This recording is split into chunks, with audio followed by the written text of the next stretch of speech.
تو اس کا جو سلسلہ اعمال ہے منقطع ہو جاتا ہے، عمل کے کھاتے کلوز ہو جاتے ہیں.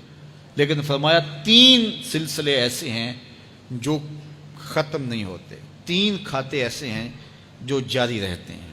اللہ اکبر. سب سے پہلے صدقہ جاریہ. دوسری بات میرے حضور نے ارشاد فرمایا علم جس سے لوگ نفع پائیں. اللہ اکبر. علم کسی کو سکھا دیا، وہ تسلسل باقی رہے. ہمارے استاد قبروں میں چلے گئے، لیکن آج ہزاروں طلباء کو اور لاکھوں عوام کو ان کے دیے ہوئے جو سبق تھے جو انہوں نے ہمیں پڑھایا آج ہم لوگوں کو بتا رہے ہیں. تو ان کی روح کو اس کی برکت پہنچ رہی ہے. پھر یہ ان کے استاد، پھر ان کے استاد. تو علم نافع یہ کبھی بھی کھاتے کلوز نہیں ہوتے. اور تیسری بات میرے حضور نے فرمایا نیک اولاد جو ماں باپ کے لیے مغفرت کی دعائیں کرتی ہے. یہ صدقہ جاریہ ہے، یہ کبھی بھی ختم ہونے والا سلسلہ نہیں ہے. میں کہتا ہوں کہ اولاد اگر نیک ہے، اہتمام سے دعا نہیں بھی کرے گی تو دن میں کتنی مرتبہ کہے گی ربنا اغفر لی والوالدی، اے اللہ مجھے بھی بخش دے، میرے ماں باپ کی بھی مغفرت کر دے. ایک شخص کے 5 بیٹے ہیں، 4 بیٹیاں ہیں، 3 بیٹے ہیں، 4 بیٹیاں ہیں، تو اب سارے نمازی ہیں. تو روزانہ 5 نمازوں میں کتنی مرتبہ ربنا اغفر لی والوالدی.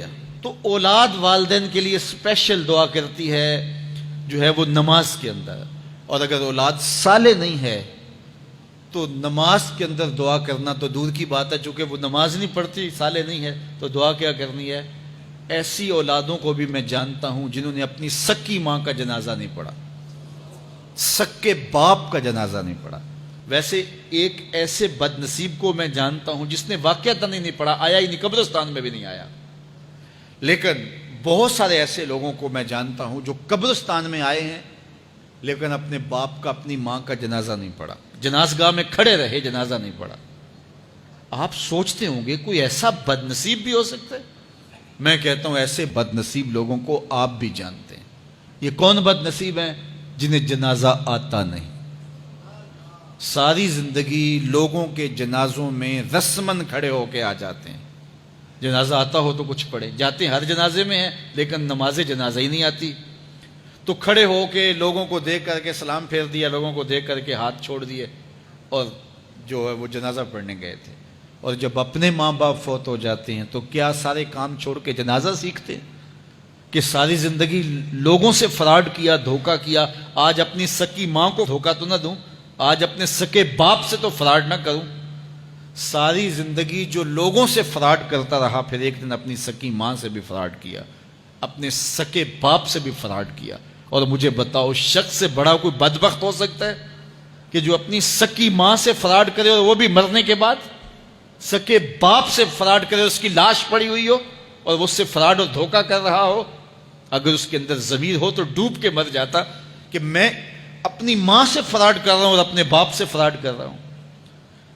تو یہ کتنی بڑی بد نصیبی ہے کسی اولاد کی اور کسی ماں باپ کی بھی کہ اس کی اولاد بھی اس کے لیے جنازہ پڑھنے کی صلاحیت نہیں رکھتی ہے.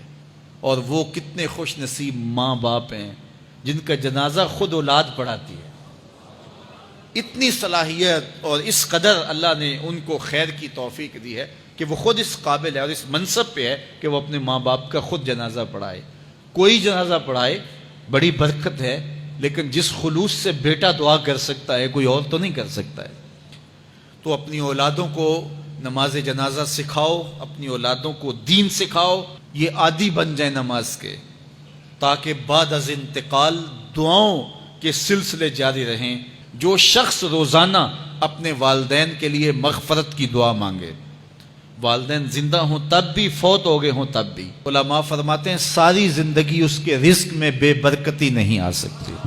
تو اپنے ماں باپ کو خوش رکھیے گا اگر زندہ ہیں تو، اور اگر فوت ہو گئے ہیں تو ان کے لیے دعاؤں کا سلسلہ کبھی بھی موقوف نہ ہونے دیجیے گا. 5 گانا نمازوں میں تو دعا چلتی ہی رہتی ہے، اس کے علاوہ بھی دعا